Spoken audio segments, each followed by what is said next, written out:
恃强凌弱，好强！若有不服，随时胜不惧。怎么？开始！气风的规矩，我看你是找死！你竟然看不起！刚刚你已经死了，你应该庆幸我们是。你干！我许无招，兄弟，先手不手工作样，轮回完就可以吞残兵修炼啦！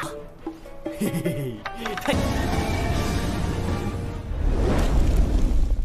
Halo guys, welcome back to KD Universe. Mari kita lanjutkan salah satu Donghua di channel ini, yaitu First Son in Law Vanguard of All Time atau Winshan Qiantao. Oke, di part hari ini kita semua bakal melihat Wu Zhou bertarung melawan senior Yiming, membuat dirinya kocar kacir. Nah, gimana pertarungan mereka?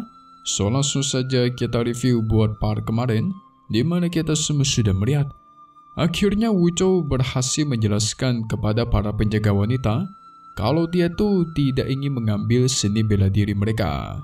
Dirinya cuma numpang lewat pengen pergi ke puncak Qifeng. Alhasil tidak mau menambah masalah, dirinya segera kabur guys. Gak lama dari itu pada akhirnya dia sampai ke puncak Qifeng. Dia sangat terkejut bukan main karena ada banyak sekali gunung senjata bekas. Tetapi ternyata di sana juga ada senior-senior yang berotot. Di sini para senior ini kesal bukan main karena si Wu Zhou itu datangnya telat. Wu Zhou meminta maaf dan menyarankan kepada mereka untuk beristirahat. Jadi dia saja yang bakal mengerjakan semua ini guys. Membuat seniornya auto kesenangan dong, gak perlu kerja berat-berat. Tetapi gak lama dari itu, tiba-tiba Cui Yiming datang dengan meninggikan nada bicaranya. Dan dengan ini pun kita masuk ke intro ya guys. Setelah itu Cui Yiming menegaskan kalau dia ingin 5.000 pedang bekas sekarang juga. Tentu itu membuat kedua seniornya Wu Zhou terkejut bukan main dan meminta maaf karena mereka cuma bisa memberikan 1.000 pedang bekas sehari. Mereka bahkan memohon kepada Cui Yiming untuk memberikannya istirahat. Tetapi Yiming ini orang yang tidak kenal ampun. Dia nggak mau tahu, dia pengen 5.000 pedang bekas sekarang juga, bahkan mengancam mereka guys.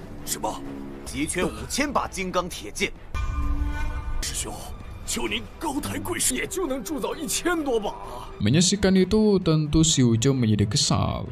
Dia menduga puncak Qifeng ini penuh akan pembulian.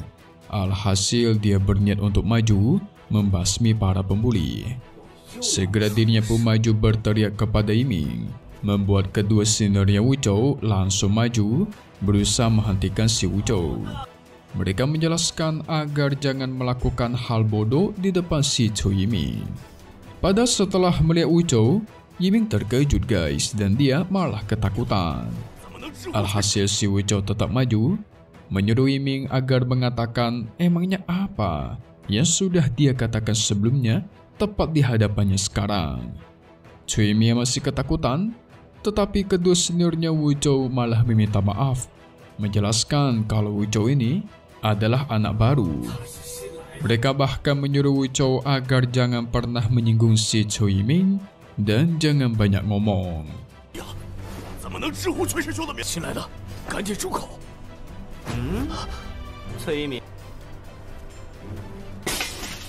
Si Yiming pun langsung maju dan menghadap Wu Zhou. Jelas membuat kedua seniornya pun langsung ketakutan guys. Menduga si anak baru Wu Zhou ini bakal dihabisi. Tapi apa yang terjadi? Ternyata si Yiming itu malah bersikap sopan kepada si Wu Zhou. Jelas membuat kedua seniornya auto terkejut. Setelah itu Yiming menjelaskan kalau hal-hal yang dia katakan tadi itu cumalah sebuah perintah dari atasan. Wu Zhou langsung membalas, mulai sekarang jika dia ingin mengambil senjata atau meminta senjata bekas, maka dia harus minta izin dulu kepada dirinya. 你平时挺崔明，那现在你就回去复命。 Tentu mendengar itu, si Ming bingung guys. Menduga kalau kemungkinan Wu Zhou ini ketagihan untuk membuat peraturan baru. Ingat ya, kemarin-kemarin dia buat aturan sendiri juga tuh.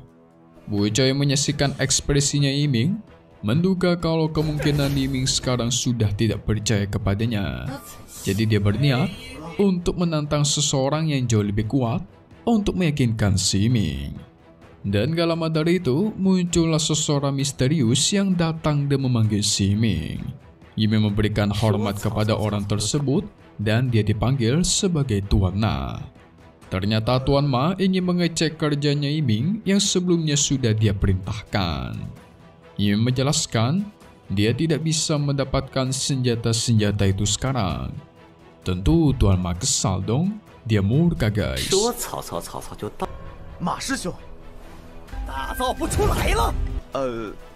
武器任务都交代下去了吗？ Yiming berusaha menenangkannya mulai beralasan kalau ke-5.000 pedang itu terlalu banyak. Tapi si Tuan Ma sama aja ke Yiming nggak peduli dia. Dia kekeh dan menegaskan apapun yang diminta terutama di puncak Qifeng, dia nggak mau tahu guys. Harus dipenuhi dan harus dipatuhi. Sampai-sampai dia mengeluarkan sedikit kekuatannya untuk menakuti mereka. Jelas membuat kedua seniornya auto ketakutan guys, setengah mati. Berbeda dengan si Wu Zhou, dia malah kesenangan. Dirinya langsung maju, tidak terima dengan kata-kata Tuan Ma.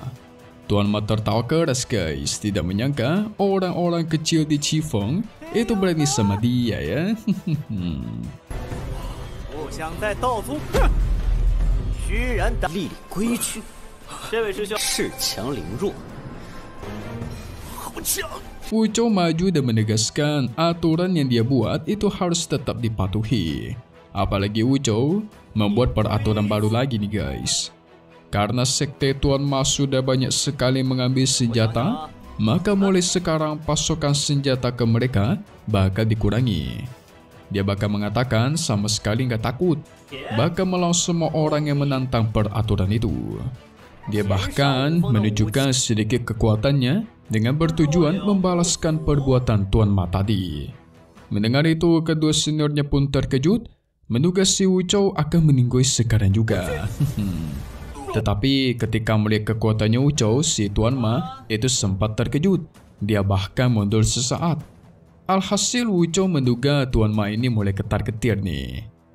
Dia pun menyuruhnya agar kembali ke markas aja. 若有不服，随时什不惧。怎么？ Tapi ternyata guys, Tuan Ma bukan takut. Dia segera mengambil pedangnya, mengumpulkan kekuatan ingin bertarung melawan Wu Zhou. Dia bahkan mengatakan, tidak ada kata takut, cuman ada kata pertarungan.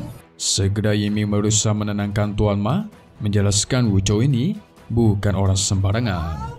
Tapi Tuan Ma tuh nggak peduli guys, nggak mau dengar dia. Dia bahkan sebaliknya meremehkan Wu Zhou.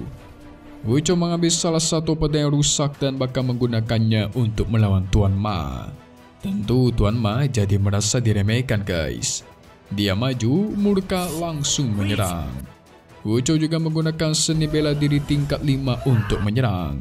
Menyadari kekuatan yang sangat hebat, Tuan Ma panik pun terhempas terkena serangan tersebut. Tidak menyangka dia tidak bisa menahan serangan seorang dari murid tukang. Wadidaw. 起风的规矩，我看你是找死！你竟然看不起！ Apalagi cuma satu serangan itu berhasil merusak pedangnya. Wah, cuma satu serangan guys. Wu Zhou mengancamnya agar segera pergi dan memberitahukan semua orang ada peraturan baru di puncak Qifeng. Dia bahkan berani melawan semua orang yang tidak setuju akan peraturan ini guys. Mendengar itu, Tuan Ma kesal guys. Tetapi karena dia kalah dan terluka parah, mau tidak mau dia suruh si Yiming membawa dirinya untuk mundur terlebih dahulu. Wu Zhou melanjutkan pekerjaannya mengumpulkan pedang-pedang bekas. 刚刚你已经死了，你应该庆幸我们是。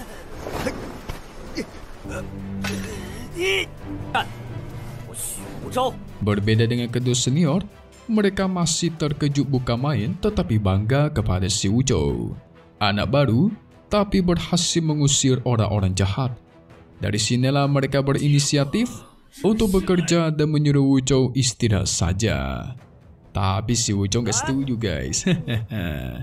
Dia malah mengatakan ini sama saja seperti para pembuli tersebut. Soalnya dia tidak diberikan kebebasan untuk melakukan apapun. Dia bahkan menyuruh kedua seniornya untuk pergi angkat kaki dari puncak Qifeng kalau semisal nggak mau ngikuti aturannya guys. Mendengar itu mau nggak mau kedua seniornya pun menurutinya dan malah pergi beristirahat. Malah senang mereka kan. Tetapi mereka berpikir mungkin Wuzhou melakukan hal ini karena dia tidak mau melihat orang-orang di Qifeng yang stres. Alhasil dari situlah mereka jadi bertekad ingin menyebarkan berita baik ini kepada semua orang. Makin kacau dah ini dah. Setelah itu karena kedua seniornya sudah pergi, segera Wuzhou keluarkan mangkuk reinkarnasi ingin menyerap pedang-pedang di sana. Wah, makin OP udah nih, pedangnya banyak banget pula. Ribuan pedang sekali serap, mantap. 兄弟，减少不少工作压，轮回完就可以吞残兵修炼啦！嘿嘿嘿。 So kita lihat apa yang bakal terjadi di part 44 ya guys yang bakal datang lagi rilis di hari Senin. Jadi nanti kita semua bakal melihat ternyata si Wuzhou itu juga pintar orangnya. Dia nggak mau menghabiskan semua pedang di sana untuk dia serap. Karena pasti nanti orang-orang bakal curiga ya kan. Tetapi sekarang dia sudah bisa mengumpulkan esensi darah yang sangat banyak dan bisa membuat dirinya menerobos karena berikutnya. Alhasil itu membuatnya kesenangan bukan main. Tapi apa yang terjadi guys? Tiba-tiba si Son E datang ke tempat puncak Qifeng. Tapi sekarang penampilannya berbeda. Dia bahkan ditemani oleh dua pelayan yang bertugas untuk mengimpasinya. Ini si Son E makin kaya nih kayaknya nih. Kita tunggu lagi di part 44 ya guys. Wui San Qian Tao. Di hari biasa, hari Senin. Tapi satu hal yang pasti cuma di sini. Thank you buat kalian semua yang nonton dan selalu support channel Mimin. Semoga kalian semua sehat selalu. Mimin pamit undur diri dulu. Kita bakal ketemu lagi di video-video selanjutnya. Oke kalau gitu, see you guys.